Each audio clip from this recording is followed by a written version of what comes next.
you've probably run into a similar issue that I have. I was trying to film this stupid FL Studio video where I'd make some dumb song, whatever. But mainly, I wanted to be able to hear what I was playing through my guitar on my interface. I have a Focusrite 2i2, and I wanted to hear that in OBS through the desktop audio. If you guys use OBS, you've probably seen there's different audio inputs. So there's a microphone, there's desktop audio, and normally this works in FL Studio. You can hear your FL Studio with desktop audio. The way you would do this, and let me just show you guys in FL Studio, and we'll get to this tool in a second. This is basically the tool I use to fix my problem, the Asio Link Pro. But what? Why'd you stop? Yeah, this is the tool I use to fix my problem, the Asio Link Pro, but we'll get to that in a second. So normally in FL Studio, when you record and when you just set it up, it starts off, if you go under audio, the device it uses for input output is usually FL Studio Asio. And FL Studio Asio is great. If you want to do simple things in FL Studio, like you want to pencil in maybe your drum tracks, your synths, whatever, what have you, it works great for that. But the real problem with FL Studio Asio is it's just so laggy. It's so hard to use even just a MIDI keyboard to play on time. If you want to use pads to play drums, give it like a human feel, it's just so laggy and so hard. And so there's a lot of different Asio tools that fix that work a lot faster than FL Studio Asio. For instance, I use the Focusrite USB Asio, and this gives me like almost zero latency when I'm playing with my guitar. It's so fast and really like just completely lagless, which is great. And that's exactly why I wanted to use that tool. The problem now is that with my FL Studio Asio, it doesn't route through the desktop audio. You guys probably have seen that. If you're looking, at this video, you probably have this problem. It's not showing up on your desktop audio.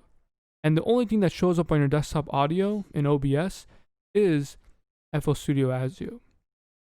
So the way that we fixed that, I found this tool, and I had to go this super roundabout way to get this to work. So hopefully I can help people figure this tool out. But it's called Asio Link Pro. The website that you have to go to download this is not the original website. This has been out for a while. I've seen other YouTube videos on it, but the person who made this originally died. So his nephew, I believe, put out this tool again, made it free. And before it used to cost money, you had to buy this license. Now it's free, and you can download a software to basically, his nephew put out this software to get rid of the license. I'll show you guys that. This is the website you're going to have to go to. So I'll probably put this in the description, but it's Odious Asio Link Pro. It has the installer to get the tool, and then it has this patcher. This is the most important step. When you download this tool, and I got stuck on this for so long, when you download this tool, at the very end, it's going to say automatically launch tool or launch tool right after you close it, like automatically open it up. Do not do that. Don't. Just close it out. You want to, and if you already did this, just uninstall the tool and reinstall it again and close it out. Do not open it. Do not open this tool until you run the patcher. And depending on what your system is, 32-bit, 64-bit, you're going to choose what you want to have patched. I'm running the 64-bit version. So this is obviously opening up through FL Studio. That's why it says FL64. So it's opening up through FL Studio. When you're running this, right now you're not going to be able to see me talking or doing anything. Because the way I'm recording in OBS, I'm just recording the input of my Focusrite. So I'm not recording the input of this thing right now. And in fact, there's nothing getting sent to it. There's no information getting sent to the tool. So this is another thing that I haven't really seen anybody talk about. Once you get this tool running, it's going to tell you to pick whatever Asio tool you want. It'll automatically do this. You pick whichever one you want. I am obviously using the Focusrite USB Asio. I think that's the fastest. It's what's giving me the lowest latency when playing my guitar. You should see nothing here that says license something. If there's a license, if it says like license needed, then that means you opened it up before running the patcher. So uninstall it, run the patcher first, then open up the tool. Okay. And this looks kind of confusing, but I'll break it down a little bit. So first, let me show you how we're going to actually get sound from FL Studio. I'm going to pull up my mixer. Just like anything else, you'd go to one of these inserts, some kind of a track on your mixer. So in this part of the video, I didn't notice this part, but my camera was covering top right of the screen. I'm talking about these inputs right here on the mixer. So you come to this top right corner and you click on these inputs and you can see all the different inputs for the Asio Link Pro. You're going to go to this top right part right over here and you're going to pick your input. Obviously, once you have this tool installed and you select the right Asio tool, in FL Studio, you're now going to be using Asio Link Pro as your input-output device. If you select that as your device, then you'll see all these links.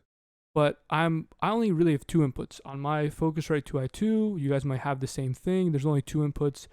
Some people might have the Scarlett Solo, which only has 1. So yeah, I only have 2 inputs.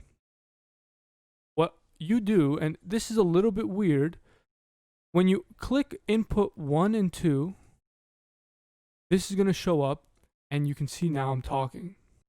Okay? But obviously, I'm talking in mono. You can see that only the left channel is showing up. I'll show you how to fix that in a second. But now, let's say I want to go and I want to use my guitar and voice at the same time. So I want to use link 3 and 4. When I click that, it opens up again this new window.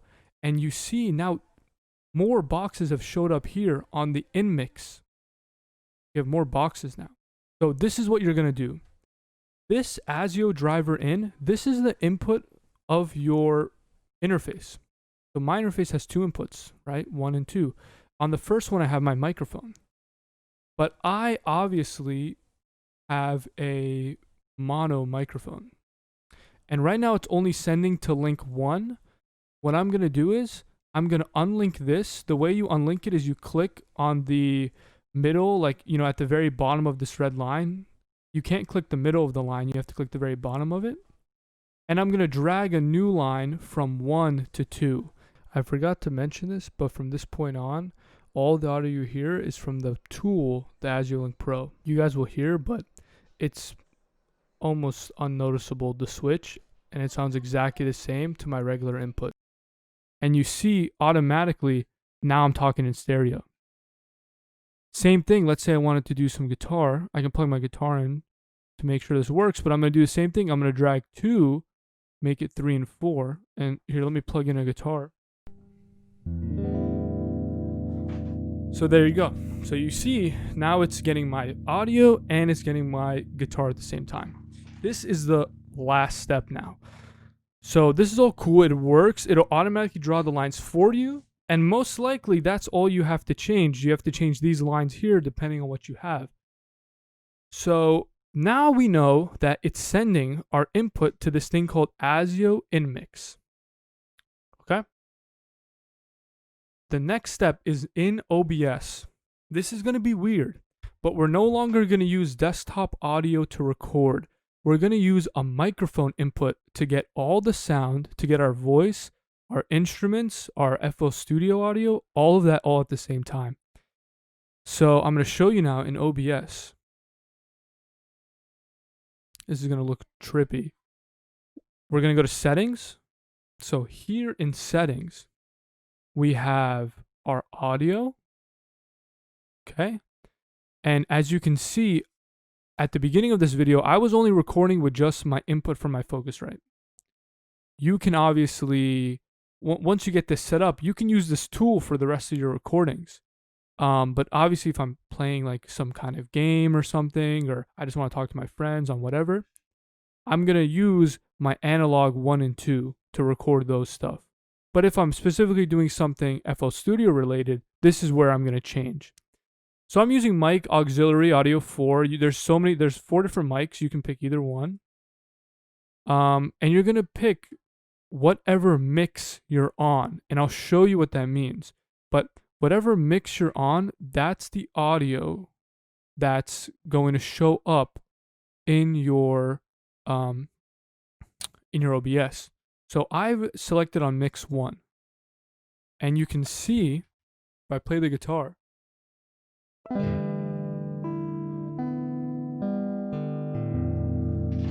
So it shows up in the guitar. I'm going to turn off my microphone so you get no microphone, only guitar.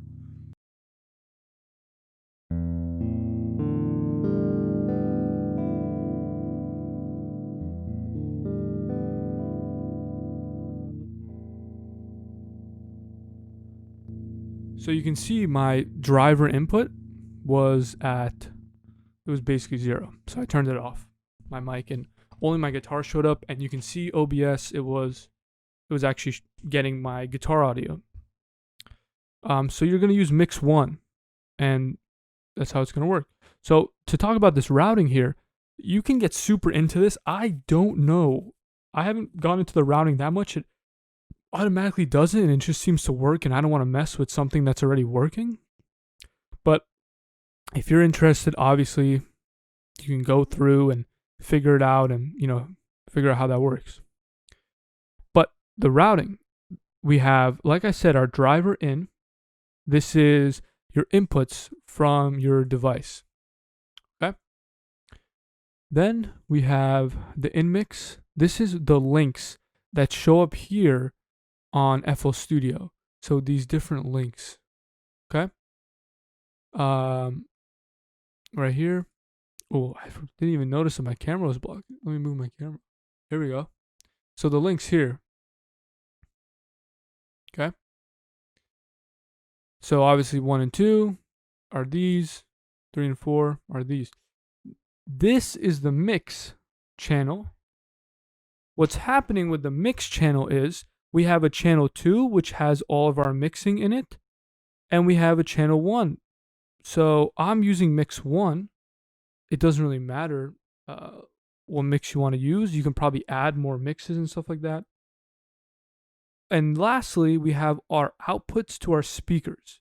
So all of these, so I don't have a speaker in, but if I did have a speaker in, it would send it to my mix out so that my speakers have some audio coming out to them.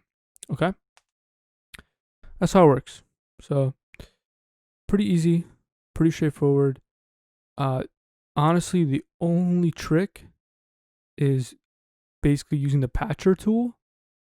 You just have to make sure that you do not run this software until you've run the patch. I mean, I can't stress that enough. That I could not figure that out for freaking 5 hours maybe. I was on that for so long. Anyway, now I can film my stupid video, make some dumb song, and yeah, hopefully everything works.